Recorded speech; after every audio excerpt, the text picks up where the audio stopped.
Aileen.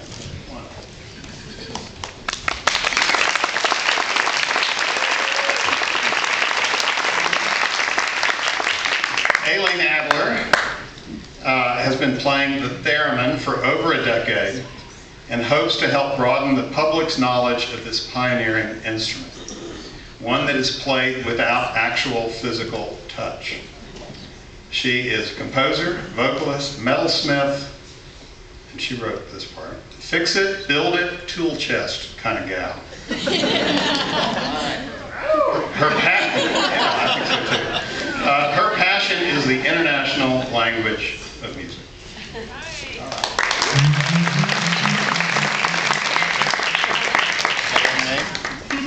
All right.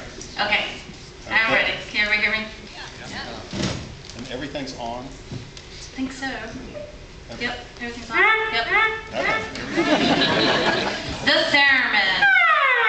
Modernly popular for the sound effects of old sci-fi movies such as UFOs coming in for the attack, landing and taking off, ghosts lurking about, and general scary, creepy sounds.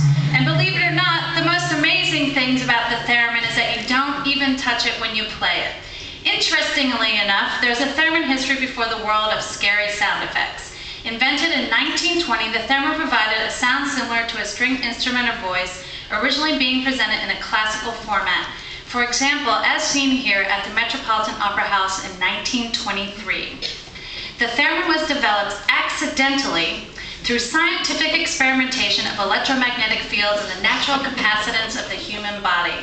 The technology led into what was then called the radio watchman, which was the first burglar alarm. The theremin represents science and music as one.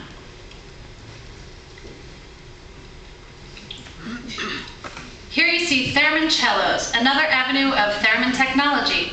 I love the standing diamond-shaped speakers and the theremin with the amazing lightning bolt-shaped antenna. I wish I had one. This is the forefront of electronic music experimentation, again being played in the classical music genre.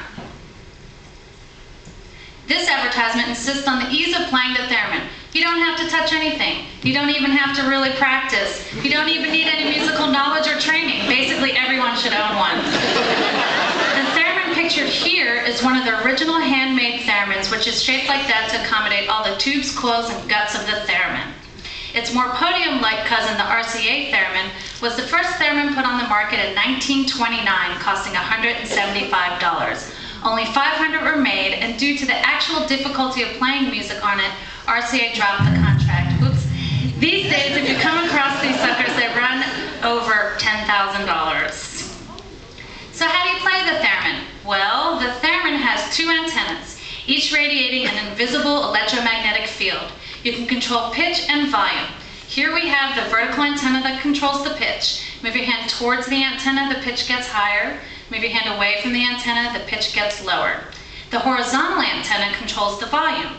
Moving your hand closer to the antenna without touching it decreases the volume, and moving your hand away from the antenna increases the volume.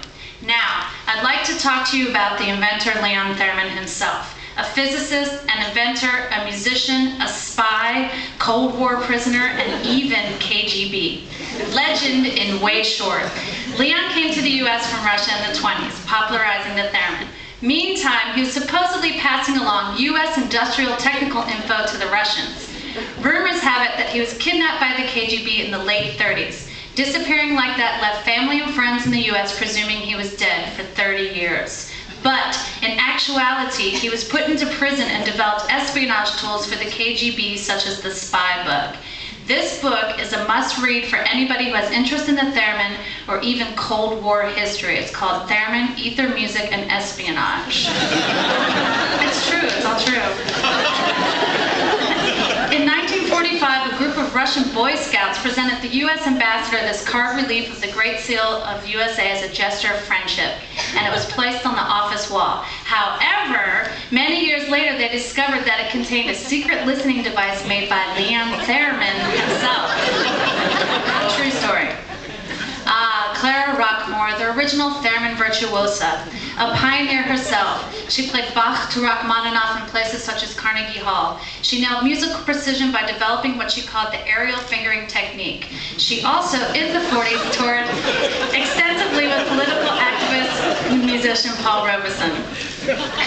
Bob Moog used theremin technology to develop the synthesizer. He co-produced this album here, The Art of the Theremin, which Clara Rockmore performs Tchaikovsky, Rachmaninoff, and even some traditional Hebrew melodies. This is where it all began for me. My old roommate pulled out this album, slapped it on the turntable, and it changed my world.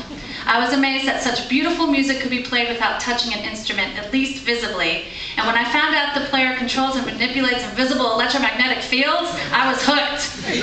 It appeals and still does to the experimental science dork in me while entertaining myself musically at the same time. This next image is a compilation that documents some of my varied theremin adventures over the years. Theremin for the masses. Yes, I put it together.